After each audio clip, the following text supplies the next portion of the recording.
السلام عليكم. النهاردة بقى بإذن الله هعمل معاكي وصفة طعمها بجد تحفة، هتغير رأيك ورأي الولاد في الكبد والقوانص. وبالرغم من سهولة مكوناتها وسرعة تحضيرها إلا إنك هتحسي إنك بتاكلي ساندوتش من أشهر محلات ودي بقى اللي وسط البلد. بيسموها كباب طعمه الغلابة. بجد مميز جدا. يلا نسمي بالله ونصلي على الرسول أكسب أجر أنا وإنتم.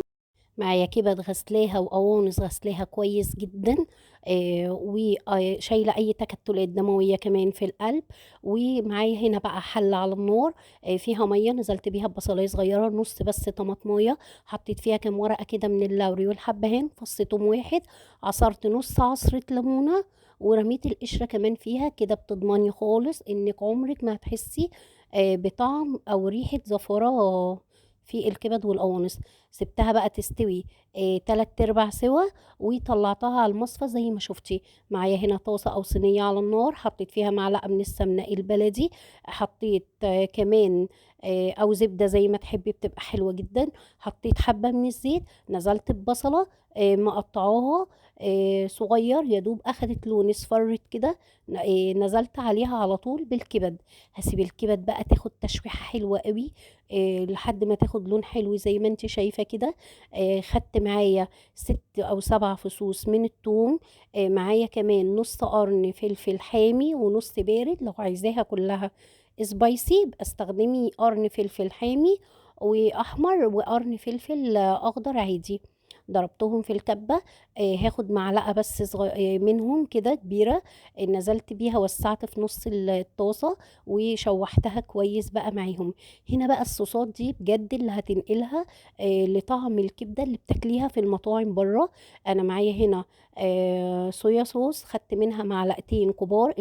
معايا هنا كيلو من الكبد والقوانص، خدت معلقتين كبار من الصويا صوص ومعلقتين كبار من دبس الرمان ومعلقه واحده بس من الباربيكيو صوص. حطيت معلقة واحدة بس من الباربيكيو صوص. الصوصات دي حلوة جدا، بتفرق قوي قوي في طعمها.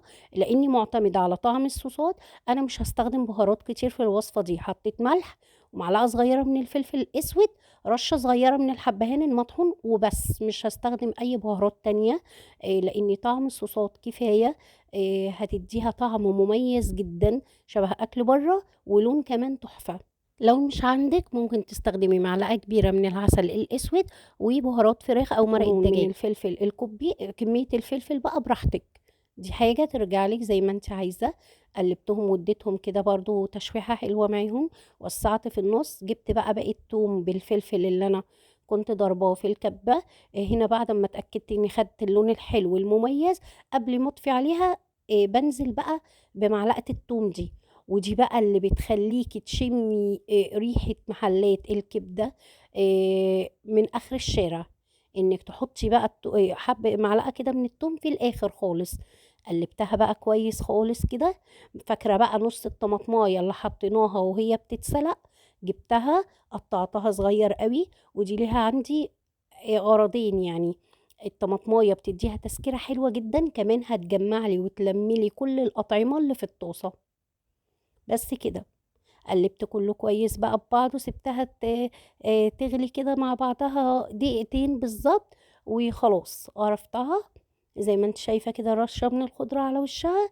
وكلي بقى ودوقي احلى سندوتش كبدة هتاكليه بجد، زي اللي بناكله في افخم مطاعم في وسط البلد، معروفة جدا. دي نفس طريقتهم، جربيها هتعجبك جدا. وهرجع اقول لك والله التصوير برضو ظالمها. انت هتعمليها وتجربيها بنفسك وتشوفي لونها وشكله ايه. هي لون وطعم وريحة تحفة. دي بقى مش محتاجة غير رغيف عيش وفلفل حامي ومخلل. كنت عاملة قبل كده برضو طريقتين مختلفين خالص، منهم طريقة اقتصادية ومنهم الطاسة بتاعت المستعجلين دي سريعة. آه، شكلي بقى وجددي في أشكال الغدا للولاد زي ما تحبي. بإذن الله طرقهم هتعجبك جدا ال3 طرق.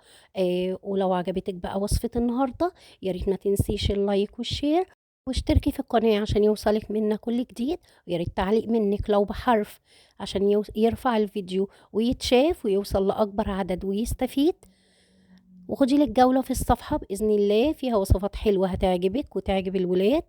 أستودعكم الله الذي لا تضيع ودائعه. دمتم في حفظ الله وأمنه، والسلام عليكم ورحمة الله وبركاته.